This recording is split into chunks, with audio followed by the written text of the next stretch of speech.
Percuma capek-capek kuliah nanti nggak jadi apa-apa. Apalagi kadang orang kan bilang kuliah di negeri aja banyak yang pengangguran, apalagi di swasta. Nah gitu. Untuk meraih apapun yang kalian Rek, kamu kayak mobil, nggak dikasih minum. Enggak, aku lagi batuk. Dalam banget ya.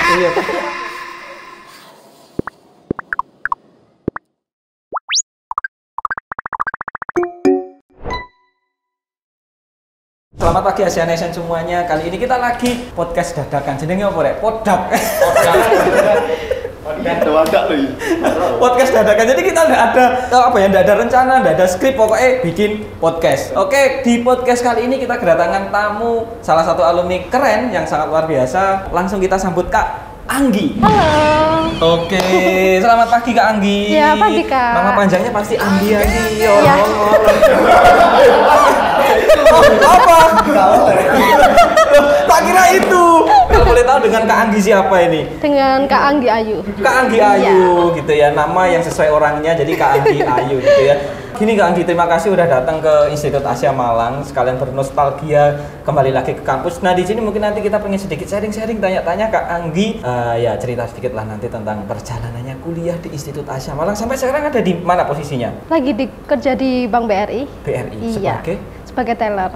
Dulu S1-nya manajemen ya? Iya. Oke. Teller itu bukan yang jualan es ya. Kalau es itu teller. Kalau teller ini iya. Nah, sekarang kan jadi teller di Bank BRI. Boleh cerita sedikit nih tentang perjalanannya mulai dari kuliah kok sampai sekarang tiba-tiba kalau dibilang nyasar pasti enggak nyasar sih. Kok sampai bisa di posisi saat ini menjadi teller di Bank BRI? Ya, jadi dulu itu awalnya nggak gampang ya menurut aku ya, maksudnya pasti banyak sakitnya gitu ya. Waduh. Jadi dulu aku waktu kuliah dari semester 4 itu aku udah nyambi cari kerjaan kayak sebagai SPG gitu. Keren. SPG event. Jadi dulu kan aku setiap kuliah tuh ambil kuliahnya tuh hari Senin sampai Kamis saja. Untuk weekendnya setiap Jumat sampai Minggu ini aku kerja sebagai SPG event gitu. Oke. Jadi mulai dari kuliah itu sudah disambi kerja? Betul. Senin sampai Kamis kuliah, terus Jumat, Sabtu, Minggu, atau mungkin weekendnya kerja itu kenapa sih kok sampai mau dibelah-belani kayak gitu? Karena kan aku itu tipe orang yang maksudnya aku nggak mau terlalu nyusahin orang tua aku ya. Gitu, yang pertama kayak gitu.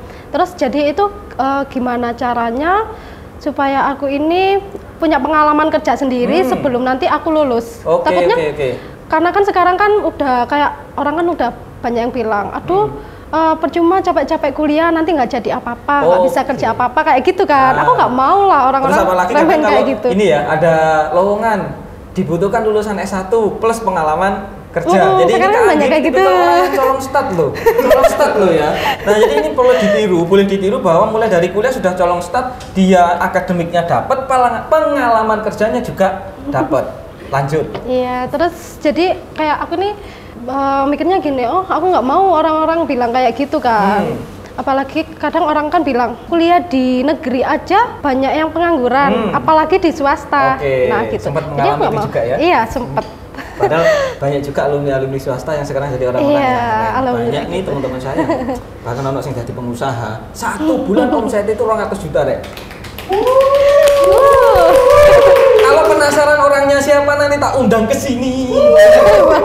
Tak undang gitu ya. Komen, silahkan komen undang dasar. Enggak sih, undang tok aja gitu ya. Pokoknya kita bakalan undang alumni Asia yang keren. Nah, itu ya. Nah, setelah dari ini kan nyambi ya, semester 1, 2, 3 mulai semester 4 sudah nyambi kerja. Sampai semester berapa? Apakah sampai lulus? Karena biasanya gini, orang kalau sudah mendekati semester akhir ini kan ya kadang kita harus ada skripsi, tugas akhir itu kan agak berat kalau sambil kerja. Kalau Kak Anggi sendiri gimana ceritanya nih? Jadi kalau aku nih sampai ketika selesai lulus aku tetap kerja. Sampai kadang aku berpikir gini, aku kok nggak pernah yang ngerasain kayak orang-orang lain yang aku tak istirahat dulu lah di rumah gitu. Jadi ya gimana ya Kak, kebetulan kan waktu itu aku SPG event sampai ketika mau lulus itu aku ada tawaran lah dari supervisornya Unilever ya? Iya betul. Gitu. Berarti kenalnya si supervisornya Unilever ini dari mana? Ya, waktu itu aku ada kerja sebagai SPG event. Waktu itu juga sambil skripsian, itu aku kerja ya. Itu aku kenalnya di situ. Tapi waktu itu aku pegang produk lain, bukan produk Unilever. Sampai ketika aku ketemu sama orangnya, banyak ngobrol sama orangnya, mungkin orangnya sedikit tertarik ya sama aku ya. Jadinya suatu ketika, terus udah lama banget dan mungkin aku hampir lupa sama orangnya. Aku ini lulus, orangnya denger, langsung orangnya hubungi aku lah secara nggak langsung buat bergabung di perusahaan mereka. Nah, ini contoh masuk ke Unilever pakai jalur orang dalam. Dalam banget ya. Iya, pakai orang dalam loh. Nah, tapi orang dalamnya jadi gini, kalau teman-teman kakean sambat, aku pengen masuk BUMN, aku pengen masuk perusahaan gede, pengen masuk perusahaan internasional, tapi nggak punya orang dalam. Nih, dengerin ceritanya tadi ya, bahwa sebenarnya orang dalam itu kita bisa yang menciptakan sendiri gitu ya. Sendiri. Menciptakan orang dalam sendiri. Contohnya tadi dari kerja di SPG Event, akhirnya kenal supervisornya Unilever, akhirnya kenal baik, dan itu ternyata bisa jadi orang dalam. Makanya ojo kakean sambat, orang dalam itu bisa kita menciptakan sendiri. Orang dalam itu nggak melulu harus keluargamu gitu loh, guys. Makanya kuliah itu jangan kuliah pulang, tapi perbanyaklah membangun relationship. Terus jadi di Unilever atau enggak ceritanya? Iya, jadi waktu itu kebetulan posisinya sebagai EDV ya. Oke. Ya, jadi EDV itu kayak ya hampir sama seperti SPG, cuman lebih atasnya lagi gitu. Nah, waktu itu ya udah aku terima kerjaan itu. Ya menurut aku kerjaannya juga menyenangkan ya, jam kerja juga sesuai. Pokoknya alhamdulillah banget mungkin ya. Dari situ lama sih. Lama? Iya. Cukup berapa tahun sama di Unilever? 1 tahun setengah. 6 bulan lah. Nah, setelah dari Unilever nganggur dulu atau langsung BRI ini? Enggak, sebenarnya aku ini waktu kepanggil BRI, waktu itu sekitar bulan Mei ya. Bulan Mei ini aku masih kerja di Unilever. Masih kerja di Unilever. Gitu ya? Nggak ono nganggur. Nggak ada. Kepake terus gitu ya. Jadi habis SPG Event, kuliah, lulus kuliah langsung Unilever nggak sampai lulus ya? Nggak sampai lulus. Istilahnya bukan yang diberhentikan atau dirumahkan, tapi sebenarnya posisinya masih di situ, tapi sudah dapat tawaran lagi di BRI, ngelamar di BRI dan lolos gitu ya. Lolos. Oke, keren. Cuman pada saat itu agak susah juga ya, karena tiba-tiba kan aku harus resign dari Unilever buat berkarir di perbankan. Pada saat itu juga aku maksudnya agak diberatkan sama orang Unilever buat keluar. Gitu ya? Iya, jadi mungkin kayak berpikiran, aduh kok susah gitu mau keluar, karena kan aku juga udah agak lama, mereka mungkin juga udah kasih kepercayaan ke aku kan, gitu. Intinya kayak aku ini ditahan buat supaya nggak keluar gitu. Aku tidak mau kehilanganmu ke Anggi gitu ya. jangan tinggalkan aku gitu ya, sampai Unilever kayak gitu juga gitu ya. Terus, ya tapi ya gimana lagi, saya juga bilang kan, kalau dari dulu itu buat berkarir di perbankan itu impian banget. Gitu. Kayak saya berarti. Saya juga jatuh. Nah, jadi kali ini kita podcastnya disponsori oleh Rengginang, produknya teman-teman Inbis, Inkubator Bisnis Institut Asia Malang. Kalau pengen beli rengginangnya silahkan cek di Instagramnya ini, Inkubator Bisnisnya Asia ya. Enak loh ini. Oke, lanjut. Tadi di perbankan adalah impian banget ya kayak saya, karena memang kebetulan saya ini juga salah satu cita-citanya jadi banker, tapi maaf kurang tinggi. Tapi akhirnya saya bisa menikmati pekerjaan-pekerjaan yang sekarang gitu ya. Itu ceritanya mulai dari awal kuliah sampai bisa di BRI sampai di posisi yang sekarang. Berat nggak kuliah sambil kerja? Kalau menurut aku berat ya, karena kan kita harus pinter-pinter lah bagi waktu buat belajar, buat kuliah. Belum lagi ketika itu skripsi kan, tahulah skripsi seberat apa ya. Kayak gitu. Cuman ya kembali lagi, kalau kita pengen meraih suatu apa yang kita pengen, itu kita nggak boleh mengeluh gitu. Ya kalau mengeluh itu manusiawi, hal yang manusiawi. Cuman kita harus tetap jalan gitu, nggak boleh berhenti atau nyaman di situ-situ aja. Jadi ibaratnya ngeluh itu manusiawi, wajar. Tapi sambil mengeluh itu ya kalau kerja, kerjaan itu stop. Mengeluh itu ya kalau action, mengeluh itu wajar. Tapi mengeluh dengan action. Ya ngeluh tapi skripsinya dikerjain. Aduh, kerjaan skripsi tapi ya dikerjain. Harus sambil jalan, ya. Sambil ngeluh. Mengeluh itu wajar. Tapi itu kan ini sulitnya atau beratnya. Kalau menurut Kak Anggi keuntungannya nih, kan pasti semua itu ada plus minusnya. Sekarang plusnya yang didapat dari kuliah sambil kerja itu apa? Plusnya banyak kalau menurutku ya. Kita tuh jadi berani komunikasi sama orang lain. Itu terutama yang penting. Kita juga bisa menyampaikan sesuatu kayak gitu. Kita juga nggak pernah takut buat mencoba hal yang baru. Kayak semisal kayak aku tadi dari dunia marketing ya, dari SPG terus tiba-tiba masuk ke perbankan. Yang notabene itu sangat jauh sebetulnya ya. Perbedaannya cukup Tapi jauh. perbedaannya cukup jauh. Tapi ya itu sih banyak keuntungannya juga. Ketika kita lulus itu kita jadi nggak ini kayak biasanya kan orang kayak aduh aku takut deh mau nyoba ini, nanti kalau aku gagal gimana. Sedangkan persepsi orang di luar sana itu yang kayak gini, kamu kok kuliah aja belum tentu loh dapat kerja gitu kan. Jadi intinya kalau secara garis bawahi mungkin mentalnya sudah lebih tertata salah satunya gitu ya. Jadi mental untuk bertarung itu terbentuk banget gitu ya. Nah, kalau kita ngomongin tentang dunia kuliah sambil kerja lagi, kita fair-fairan aja meskipun saya ngomong dari kampus juga saya ngomong bahwa ilmu di perkuliahan itu nggak mungkin kepake 100%, tapi kuliah itu penting dan pasti ada ilmunya yang kepake banget. Menurutku ya ada. Salah satunya ya PP. Jadi nanti ditranslate mas ya. Tugas saya host, tugas kalian bikin translate siapa yang saya omongin gitu ya. Buat teman-teman calon mahasiswa baru, jadi BP itu adalah mata kuliah di Institut Asia Malang. BP sekarang namanya BPTIP, Business Practice and Technology in Practice. Itu menurut Kak Anggi itu ini ya kepake banget ya? Kepake banget. Dulu itu awalnya BP itu adalah mata kuliah yang paling aku nggak suka. Dulu sebetulnya gitu. Dulu sebetulnya gitu. Tapi sekarang kita tuh sadar bahwa hal yang nggak kita suka itu kadang bisa mengangkat kita lah. Gitu loh. Makanya deh, kalau kamu ketemu sama seseorang, kalau benci jangan terlalu benci, karena siapa tahu nanti jadi cinta.